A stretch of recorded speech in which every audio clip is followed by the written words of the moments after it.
we've seen what appears to be an uptick in detentions based not on label claims, but on website claims. And that's a meaningful shift. Your website is no longer just a marketing asset. It's part of your regulatory footprint. And in 2025, we saw more companies learn that lesson the hard way.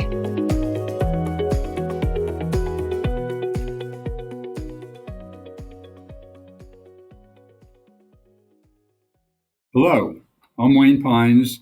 Welcome to this bonus episode of FDA Watch. We're at a key milestone for this podcast. This is the final episode of 2025, marks the first year of our production. We've had some great guests. So I want to start out this podcast by thanking all of our guests who have joined us so far this year. And we're looking forward to an informative and productive 2026. We have so much to look forward. We have a lot of guests signed up already. I just want to remind you, as I do at the beginning of all of these podcasts, if you have not yet subscribed, go to fdawatch.net. You may be following us on LinkedIn or something, but that's not the same as subscribing. We do appreciate subscribers. If not, it doesn't cost anything. It's just free. That's the only way that you can get an email every time we post an episode of the podcast. Just as we did at mid-year, we have an all-star cadre of experts, all of whom have previously been on the podcast, who will discuss the most important developments in drugs, medical devices, foods, and cosmetics over the past year. Basically, I'm going to start out by asking our guests to present what they believe are the three most important developments in 2025 with regard to their product categories, and then ask them what's going to happen in 2026. I just want to start out with an absolute broad overview. As we all know, 2025 has seen arguably the most changes in a single year at FDA ever. A number of employees were terminated.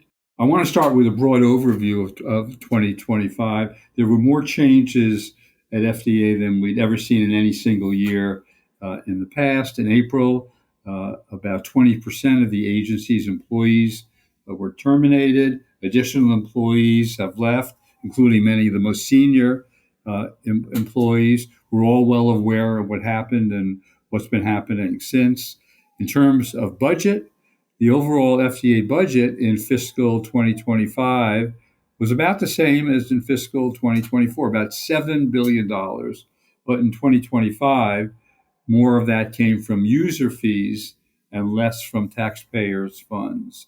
In 2025, there were a number of new programs, new initiatives. Our guests will cover those.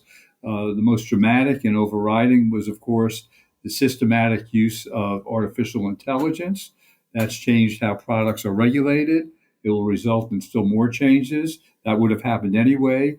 The previous commissioner, Dr. Caleb, said that AI was his most important priority. And Dr. Makari, of course, has initiated that across the board at FDA. We did a podcast series earlier this year on AI. It can be accessed at our website, fdawatch.net. Of course, if you read the front pages of any newspaper, you see FDA positioning on vaccines, on the level of data needed for drug and biologic approvals, a crackdown on direct-to-consumer promotion. There are too many et ceteras to mention in terms of the initiative that have been announced.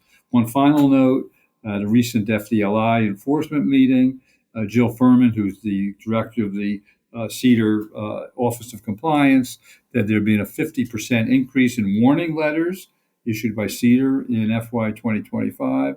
Significant number of those letters were to telehealth platforms that are making false claims about compounded drug products. Paul, I don't know whether you want to cover that. But now we're going to do a deep dive into what happened in 2025 and what our guests believe we can anticipate in 2026. Paul Kim is principal of Kendall Square Policy Strategies. I've worked with Paul for many years on rare disease and other issues. He was previously head of the FDA and federal government strategies practice at a leading law firm for 20 years. Before that, he worked for Senator Ted Kennedy, Congressman Waxman, Senator David Pryor, and he's also worked as a policy analyst at FDA. And I want to note earlier this year we did a episode with Paul, and that is the number one most listened to episode. So Paul's going to focus on drugs and biologics issues today. So welcome back to FDA Watch, Paul. Thank you, Wayne. It's great to be back. Thanks for inviting me. And it's the panel. I'm sort of starry-eyed. I have followed many of their work and achievements over the decades, so I'm very pleased to be here. And thanks, Wayne, for loading up this panel with some superstars. Also joining us today is John Sawyer. John is going to cover medical devices. He's an expert in quality management systems and regulatory affairs. He focuses on quality assurance, risk management, clinical affairs, and now cyber security. His current work has been establishing and improving quality systems and regulatory strategies for various modalities. John was in our very first episode on devices, and welcome back to FDA Watch. John, you're bookending the year with us here. Well, I'm glad to be back, Wayne. Glad you invited me back. So there's been a lot going on over the last year that I believe that has affected all of us. So it's a good time for a follow-up discussion. Next guest is Stuart Pape. Stuart is a senior partner and food and drug chair at Polsinelli. I've known Stuart since the beginning of time when we were at FDA together. He was in the counsel's office. He worked with me on FOIA requests. He was executive assistant to Commissioner Don Kennedy. I was actually, remember at the time, I was delegated by the commissioner to meet with Stuart and persuade him not to leave FDA. And I failed at that. Instead, he's had a thriving law practice. So Stuart focuses on everything involving FDA, but especially food issues. Welcome back to FDA Watch, Stuart. Thank you, Wayne. And covering cosmetics for us is Angela Diesch. Angela is a partner with Potomac Law. She heads the firm's cosmetics industry practice groups, deals also with OTC drugs, with medical devices. Right now, she's helping a lot of clients navigate the new extended producer responsibility laws, now in effect in various states. She's particularly recognized for her expertise in the natural and organic sectors. Angela was on our mid-year review episode back in July. So again, I'm glad she agreed to come back for this one. Thank you, and welcome back to FDA Watch, Angela. Thank you so much, Wayne, for having me again. It's been a very busy year in cosmetics, so I'm glad we're taking the time to break it down. Now I'm going to ask each of you to summarize the three most important developments in your particular areas over the past year, 2025. I'm going to start with Paul, drugs and biologics, then John, devices, Stuart, and then Angela. Paul, you're on. Thanks for having me back. I will fall back on the trope of thinking of the three most critical things in drugs and biologics. It's very hard to do, but let's go with good, bad, and ugly. And I'll start with the good, because it's always important to start with the glass half full before you drain it.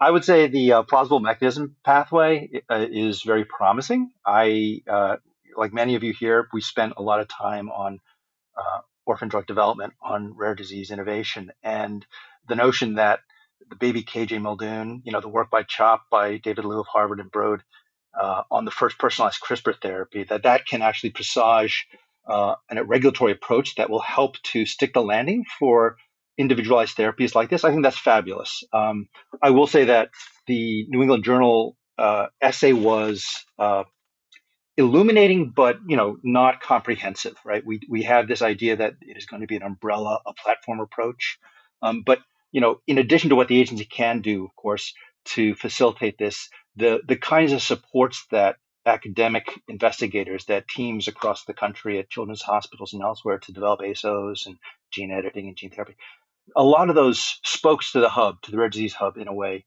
are lacking. And I didn't see a lot of that being discussed in the New England Journal essay. So, we're hopeful, we're optimistic, but we're also looking for more, I think, in that space. And I would absolutely categorize that in the good category, in the naughty and nice, in the Christmas preceding Christmas, the good category. The bad category, I'll have to say, and I'm very interested in what everybody, this luminaries on the panel here, think about this. But the broaching the line between what the agency does under the statute and most favored nation pricing, I found extremely concerning. I find it concerning because it's outside of the ambit of the agency. It's not their job. Wayne and Stuart, you've been, careerists there at the agency for decades, so I think you have this historic perspective that I lack. But opening the door to these considerations, pharmacoeconomic considerations, market pricing considerations, to pre-market reviews or to use of expedited review pathways and designations, I just find that extraordinarily concerning. So I would absolutely put this prospect of a third rail, on the horizon as being in the bad category. And to be very, very brief on the ugly side, this is not to personalize it, Wayne, but you've alluded to the tremendous sea change at the agency in terms of the distressing reductions in force and the other challenges to the career staff of the agency. I would say that the leadership staff style, at the agency is itself concerning. I mean, we have seen highly concentrated decision making. You alluded to the loss of senior career staff. I think a lot of the political appointees are distancing themselves from the consultative, the collaborative decision making that has always, I think, informed how the agency does its work. And I have to point out also that the senior leaders, many of them lack experience in drug development. They're not clinical trialists. They may be epidemiologists, they may be academic researchers, but when you walk away from that engagement with the professional staff, that's of concern, I think. And I will also say that the way that the agency has been launching the initiatives that you alluded to, Wayne, without publishing the Federal Register, two things. One is I think that's in some cases inherently violative of the Administrative Procedures Act. I think that the walling off these initiatives from public comment, where you don't have a docket, I think that's concerning as well. And truncating the feedback loop so that stakeholders don't have an opportunity to tell the agency what's good, bad, and ugly about those initiatives. I think that's also of concern. And so I put that in sort of the ugly category with a lowercase u. As the Just one follow-up question very briefly, and that is, what are you telling your clients in the drug and biologics areas? How should they be responding to what's going on at FDA? Yeah, Wayne, that's a great question. We're all of us on the same tide and trying, I think, to discern, what is the significance of this development or that development, this announcement, this priority or that priority. It's very hard to make, a great deal of sense of this. We've seen a lot of leadership change, obviously. You mentioned, of course, the change in Cedar. 5 directors in a year, again, also unprecedented. So when you compound the change in leadership, the exercise of the process of getting policy initiatives out with changes in leaders and senior managers, you not only wonder, like, is this commitment going to stick? You also wonder, is the person making that commitment going to be here next quarter? John, I want to turn to you. Devices 2025. Well, from a device perspective, as you kind of mentioned, Wayne, in your opening comments, AI is definitely one of the top hitters, especially with that being incorporated into various different devices as well as manufacturing operations. So it's really affecting that functionality overall. And it's actually somewhat even coming into quality management systems with the way that we do data analysis and predictive management maintenance of a lot of different devices, especially those that are early detection and or remote care. So that's number one. Number two, the regulatory landscaping and the global harmonization challenges that come out not just so much from AI itself and its impact with, if you want to say, different agencies with doing evaluations of device safety efficacy, as well as with auditing our quality management systems to be ready with AI across various, not just technologies, but modalities, and how that comes into play that we're constantly ready to be able to support various types of audit activities that keep us ahead of the game versus in trouble, okay, with regulatory agencies. And lastly, the third one is the fact of, while we're kind of talking about it on the peripheral, it's actually the uncertainty of the economic future and cost pressures. Firms have been doing really great as far as having good projected growth and getting their products into not just existing markets, but expanding some of their markets. But along with that, the cost considerations that are coming into play with some of these, especially with inflationary pressures, supply chain disruptions, and reimbursement models, actually keeps this to the point where businesses, manufacturers have still got to look at how do we contain our costs to minimize that impact on the bottom line. So for devices, those are the three top areas. Let me ask the same question of you that I asked of Paul. What are you telling your clients, or what did you tell your clients in 2025 as to how they should be managing the situation and all the changes that are taking place at FDA, some of which are internally initiated, some of which are external, just because of the environment, because of the predominance of AI in our culture now? Sure. What I've been telling a lot of the clients is the fact they need to look at potential alternative avenues for getting a lot of answers to their questions and concerns. So, i.e., when we start looking at the devices and how it may be perceived when we go for, say, clearance, is to really consider, is it more advantageous, instead of doing something like a Q sub or a meeting with the FDA, is really start looking at third-party review and can the people that are doing these third-party reviews, how can they assist us and help us a lot better? Okay. Since there is a lot of overlap, especially now with the new QMSR coming out and the EU MDR, again, start looking at how they can leverage their relationships with their notified bodies and their registrars to help get support in looking at it not just from an EU MDR or ISO 13485 perspective, but how that actually affects from an FDA perspective, and then try to estimate what those hurdles would be and then address them in a proactive fashion. And then from a cost consideration, I just think the firms are basically all going to have to be just continue to very closely monitor their cost and really focus on those markets that they know they're going to get the highest return based off of the investment that they're going to plan on making in the respective devices, whether it's totally brand new technology or they're upgrading that technology based on customer needs.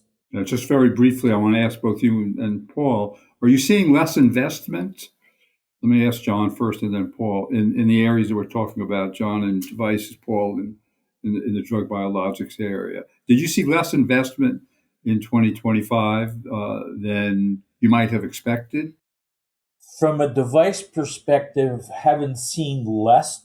I'm going to say it's been constant, okay, where it's just, if nothing else, it's flat. So they haven't lost it, but they're staying flat, and everybody is just being extremely cautious right now. And they're looking at that and what they believe is going to impact them for 2026. Paul, same question. I think John's right. It's always feast or famine. And as we walk into JPM next year in January, it'll be interesting to see what the temperature is. But I think what we worry about most are the shots not taken, right? Because of the volatility. What's not being done? How much could we have done? How many deals could have happened? Those are always haunt us, right? Because we all care about what the outcomes are, what the medicines are. So I would say that it's been a very cautious, very conservative environment. But I wouldn't say that top line that we're seeing like a huge degradation in investment. But the potential is obviously still there. Okay. Well, I'm going to come back to both of you with your predictions for 26, but now turning to Stuart. Same basic question, Stuart. Major developments in 2025 in the food area. Thank you, Wayne. So let me start with a reference to the Make America Healthy Again movement and agenda. And I say movement and agenda because I think it's important to remember that it is both. And one of the principal reasons that the president and RFK Jr. Wound up embracing each other was the president's perception that RFK Jr. had tapped into a movement, not merely an agenda. So in the food area, much of that agenda is food oriented. And this year we have seen a number of initial forays into seeking to implement that agenda. Food ingredients looms very large in that agenda. There is a view among the Maha world that food ingredients are unsafe, untested, put onto the market without scrutiny, and are a major contributor to the country's incidence of chronic disease, obesity, cancer, diabetes, take your pick. So, one of the first things that HHS and FDA did was go after the certified food colors. Those are the synthetic food colors commonly known by something like FD&C, red number, whatever. Um, and interesting, and something, Paul, you said made me think of this. What I think we're seeing in a lot of areas, we certainly see it with the colors, is an absence of process. And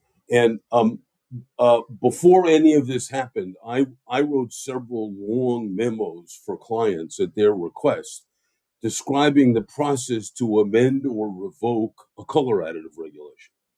A wholly irrelevant exercise in hindsight, because that's not what they did. And I think we see this everywhere at FDA, everywhere in the government. Um, so how did this color additive agenda get kicked off? It was a press conference. These color additives are bad. They shouldn't be in food. We call on the food industry to take them out. And now there's a website. There's a section on FDA's website that is food industries, associations, and companies that have made commitments to do something. There's, with the exception of a couple of minor colors that aren't used anymore, there's no commitment here to issue proposals to revoke these color additive regulations, which would take years, lots of resources and years.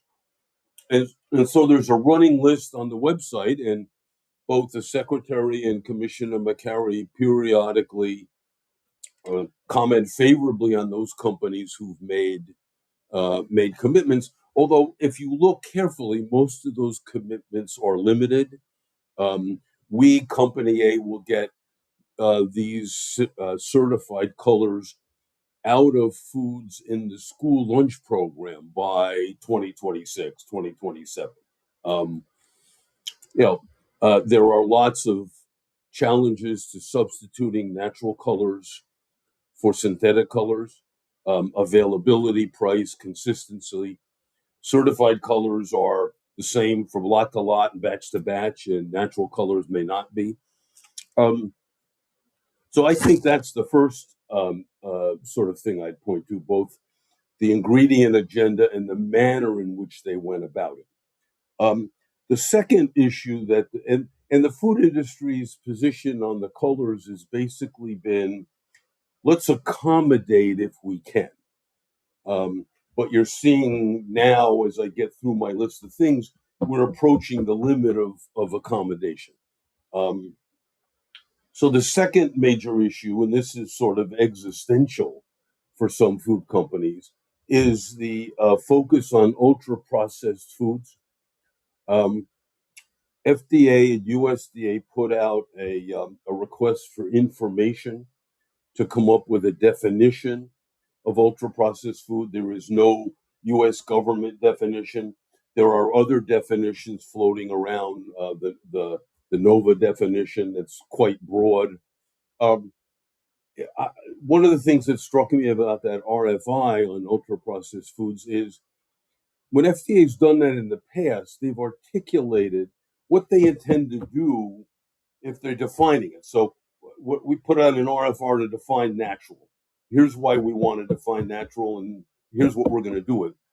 The UPF RFI says we want a definition for policy and regulatory purposes, which is makes superficial seem not even the right word. So what do they intend to do with it? Can they come up with a definition? Where does that go is causing a lot of food company execs to lose some sleep. And then the final issue I think I'd note, and this is really mostly unique to food, is at the secretary's encouragement, with the secretary's encouragement, a number of states have enacted food ingredient-related laws. There's a long history of this. California, Prop 65. California has a whole bunch of unique laws. New York, Illinois, others from time to time have done things like this. Here, the roster of states is West Virginia, Texas, Utah. It's not, when you think of progressive legislators in the states wanting to be more strict on food regulation than the federal government, those are not the states that come to mind.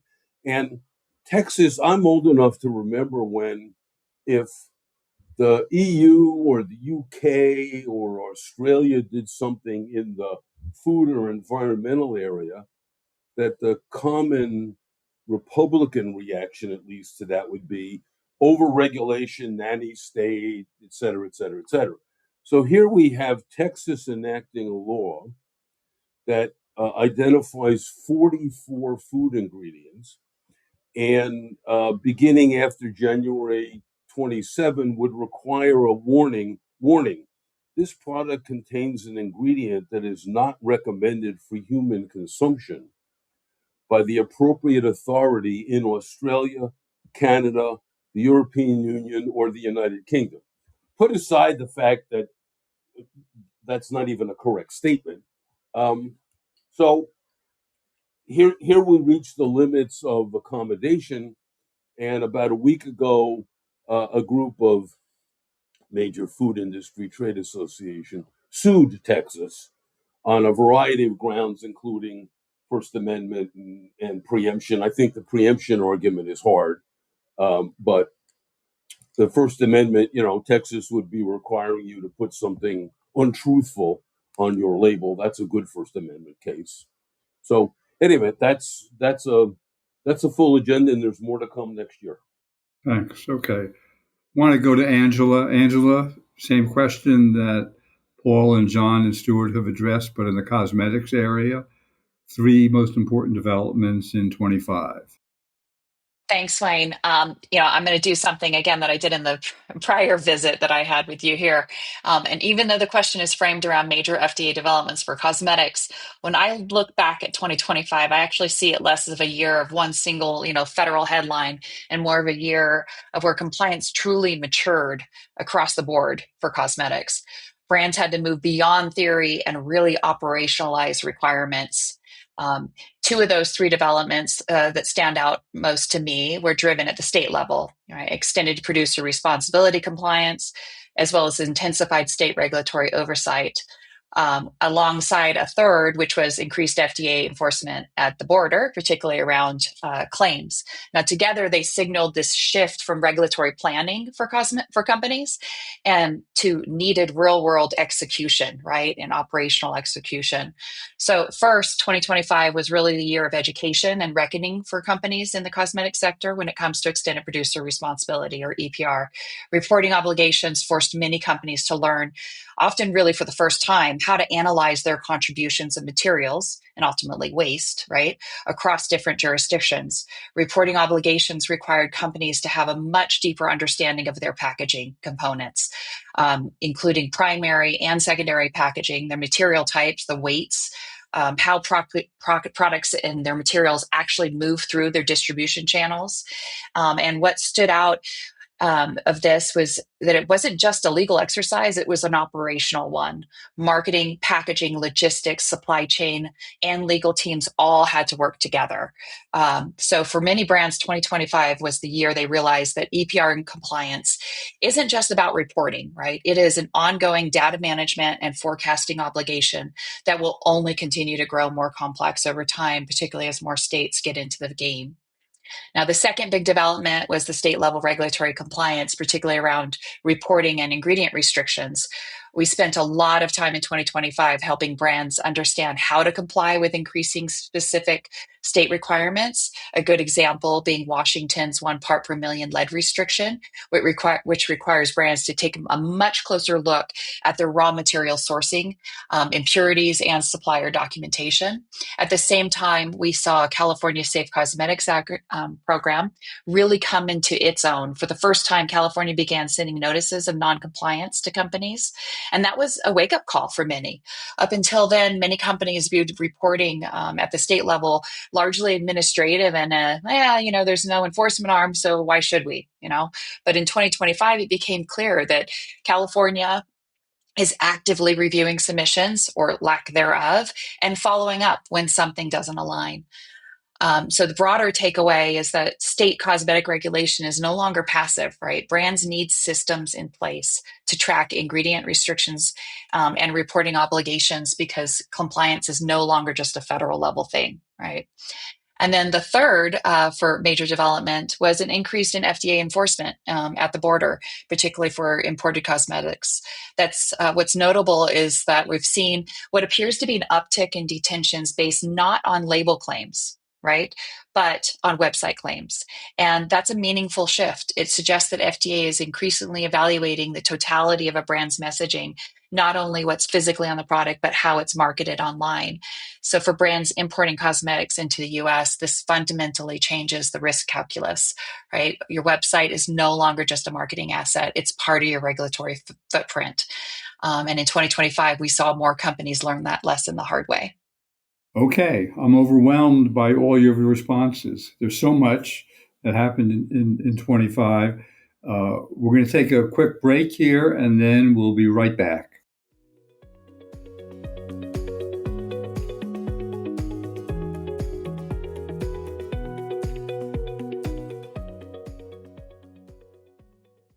And we're back talking with Paul Kim, John Sawyer, Stuart Pape, Angela Diesch. I just asked all of them to name the top developments in 25. Now we're going to ask them to take out the crystal ball and look at 26. And just briefly, the crystal balls sometimes tend to be a little bit small. So just briefly, what are the developments that you expect in 26 in your particular area? I'm going to start with Paul and then again turn to John, Stuart, and Angela. Paul?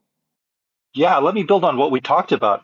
I think first and foremost, I'm personally looking forward to guidances or elaborations on the plausible mechanism pathway for very rare or N of one. I just looking forward to that. I want to see what they think. I want them to engage the communities, patients, and others.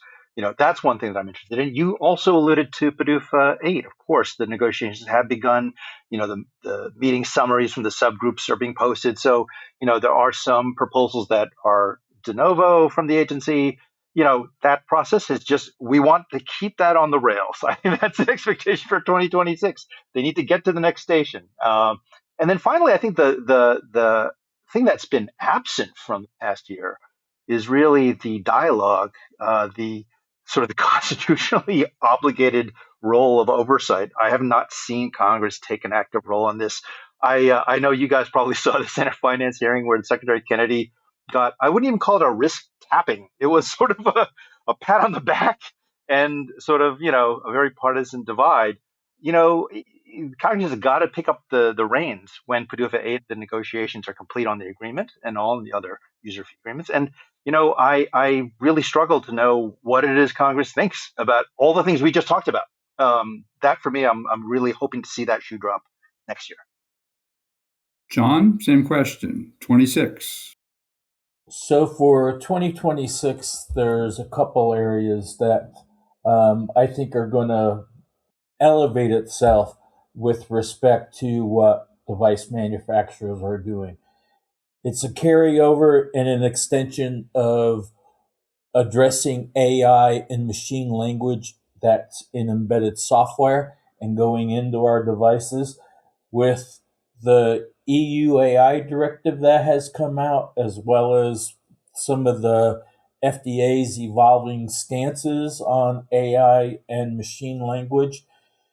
There's going to be a need in our design control processes for a device that we need to have and adopt more rigorous testing and evaluations of our devices. It's kind of even being mandated by those agencies that are actually testing for safety and effectiveness. And it's all going to drive back to, from a design control perspective, to verification and validation, as well as in what is our risk management and our risk management plan for a specific device, and what does that impact of that risk management plan have with respect to the criteria that's applied to AI and software in devices from a risk management perspective. And that needs to be looked at and really drive the testing that we do of the devices. Along with that, from cybersecurity and data integrity, it's becoming obvious that cybersecurity is just no longer an IT function.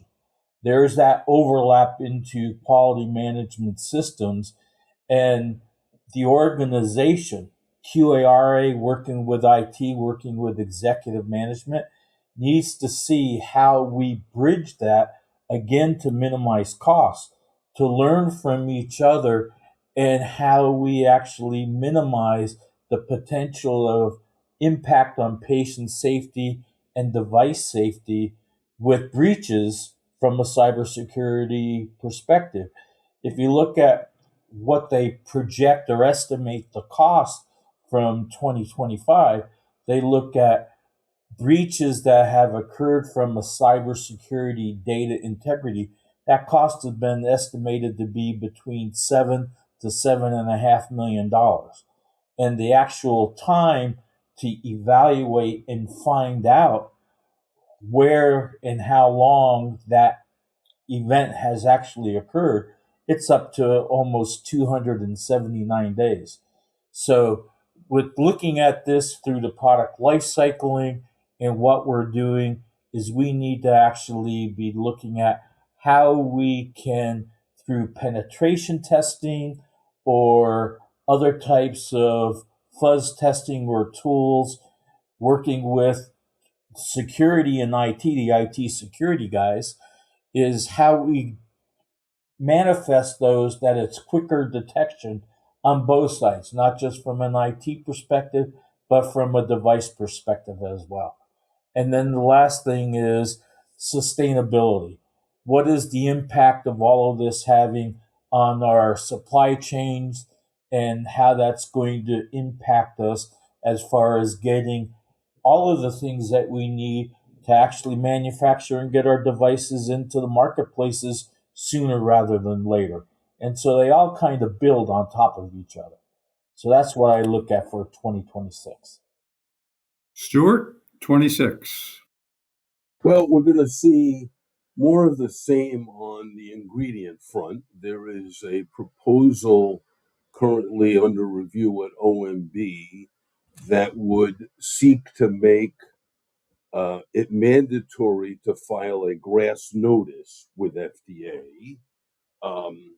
It has been generally understood since 1958, when Congress amended the law to require pre-market approval for food additives, that the GRAS exemption from the food additive definition was not solely FDA's responsibility, that any person could conclude that a particular use of a food ingredient was GRAS, and they did so at risk of FDA disagreeing, and if FDA disagreed and prevailed, then you were an unapproved food additive and therefore unlawful.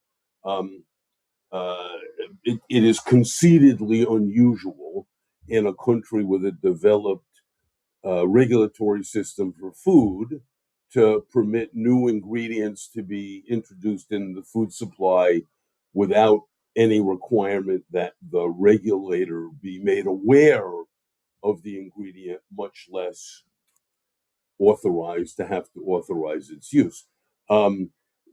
Whatever the merits of the proposal to make grass notices mandatory will run full square into the fact that FDA has insufficient resources to execute on that plan, and there is no conversation ongoing as to how one would address that. So if you have the same number of people who already have more work to do than there are people to do the work, and you then funnel whatever the number is, hundreds of new applications into the queue, that will put food innovation at an impasse. That may be the objective. I happen to think that's a problem, but there are people who I suspect don't think that's a problem, think that would be a good thing. Second issue will be the dietary guidelines. Secretary Kennedy has made much of the fact that he thinks the dietary guidelines are too long, too confusing. I think he conflates the scientific report that undergirds the dietary guidelines, with the actual guidelines themselves. But there will be some major changes there. They originally said they were going to get these out by the end before this year, so this would not have made my prediction list. It would have made my it already happened list. But it's been pushed back to at least January. It will, for 40 plus years, the dietary guidelines have recommended reduced consumption of meat, reduced consumption of foods high in saturated fat. Secretary Kennedy likes things cooked in beef tallow. That's full of saturated fat. I do confess, French fries cooked in beef tallow taste fabulously good, but they are horrible for you. We'll promote whole fat dairy. The dietary guidelines for years have recommended beans and legumes as good sources of protein and vitamins and minerals. I think those will get short shrift. Clearly, ultra processed foods will get dissed, however they choose to define them, and that will have all sorts of implications for school programs and school lunch programs, what is fed on military bases, and all those kinds of things, as well as more broadly how food companies perceive their portfolio of foods. And then the last thing, and this is really a continuation of something I mentioned, I think you'll see more challenges to what the states are doing. Food companies can't comply with different rules in different states. Most food companies are or aspire to be distributing their products throughout all 50 states, and it's bad enough having to deal with the unique rules that apply in California without having to do that with a half a dozen other places. Warning labels in one state, different warning labels here.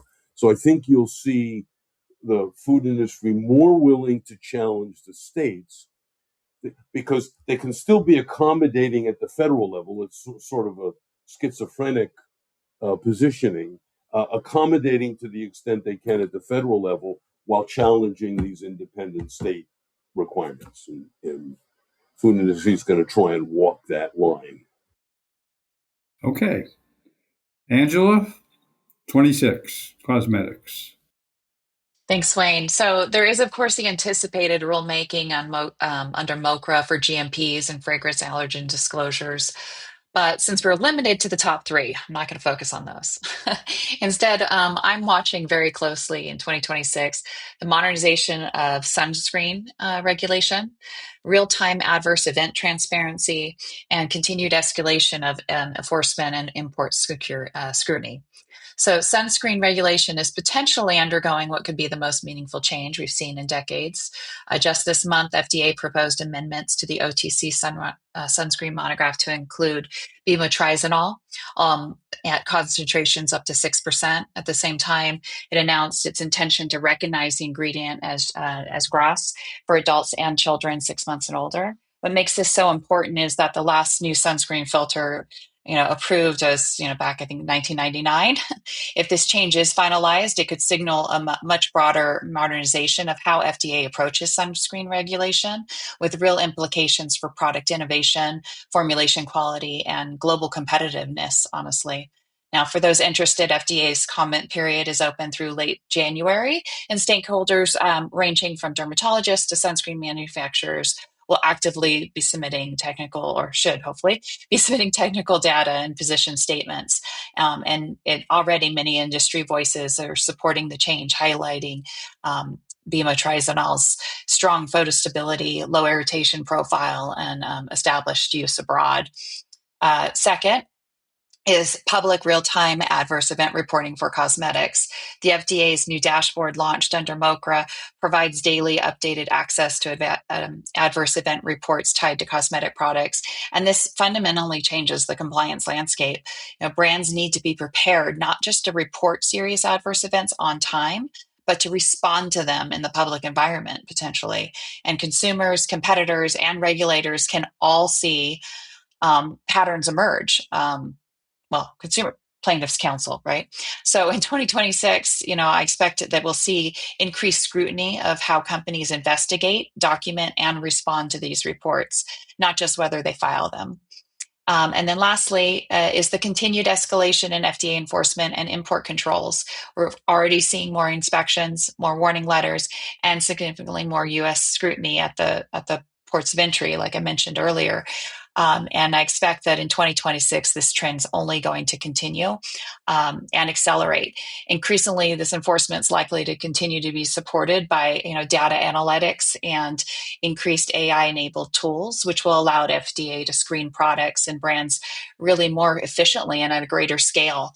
Now, from an operational standpoint, that means companies must be carefully review website and digital marketing claims to ensure they align with FDA rules for cosmetics, because those claims are now far easier for regulators to identify and evaluate alongside import activity. So for cosmetic companies, this also means having documentation, labeling, ingredient substantiation, and claim support ready at the point of entry. And the days of assuming that smaller shipments, low volume imports are lower risk categories, I think those days are effectively over. So my biggest takeaways is that cosmetic regulation has become continuous and interconnected. We've got federal, state, and environmental compliance obligations that now overlap in real time. And so brands that invest in compliance infrastructure, data systems, cross-functional coordination, proactive monitoring will be far better positioned than those treating compliance as a reactive exercise. That was a great summary. Let me give you my brief summary before we close here. One is that I hope, this is more hope rather than necessarily prediction, that we have more stability at FDA in 26 than we saw in 25. We're going to see the hiring of hundreds, if not 1,000 more people when new people come into the agency. There's a good side and a bad side. You've got to train them. Sometimes it takes up to a year, but you do get younger and more energy in people. There need to be more reviewers. There need to be more people in the food area. There need to be more people in the cosmetics area, and more inspectors, more people overseas. We're going to see the FDA trying to adapt to the economic overlay that this administration has placed on them. We've not mentioned direct-to-consumer promotion. That is an issue that the president himself, President Trump, issued a memo on September 9th, and they issued 55 untitled letters, and we're going to see a crackdown, and the crackdown promises to return us to the days of pre-1997, before there was product-specific promotion on television. That's going to affect all of our lives. We may be able to, if they prohibit product specific promotion on television, then the news shows will all change. That affects all of us very individually. We'll see how that evolves. I'm not predicting that regulation will come out, although they have said it will, but that's going to wind up, I think, at the Supreme Court level. So the one thing we're certain to see is more change. And as we get into an election year, it's a midterm election. Midterm elections always affect the way that FDA functions, that all agencies function, because that's the nature of Washington. That's the nature of government. So I look forward to having you all back a year from now, and you can look at your predictions and what you said, and you have to account for them. But I want to thank all of you, Paul, John, Stuart, Angela, for participating with us today. I want to thank our podcast creator and producer, Michael Levin Epstein, our assistant producer, Sam Hoffmeister. I want to remind you that if you want to be a marketing partner or a sponsor or just comment on the show, you can contact us at info@fdawatch.net, info@fdawatch.net. And if you have not subscribed, and that doesn't mean just follow, but subscribed, please do so, fdawatch.net. All you've got to do is put in your email address and click submit, and you will get emails whenever we have a new broadcast. And if you're so inclined to give us a 5-star rating on Apple Podcasts or Spotify, wherever you get your podcasts, please do so. It really does make a difference. And I'm signing off now for the year. We've had a very good year. This is the only independent podcast in the FDA area. Our guests have been very frank, been very direct, and have, I think, provided us with a wonderful perspective, and particularly the one that we just are hearing now, which look back at 25 and looks forward to 26. So I will see you again in 2026. And as we say at the end of every episode of FDA Watch, if you really want to watch what FDA is doing, listen to FDA Watch.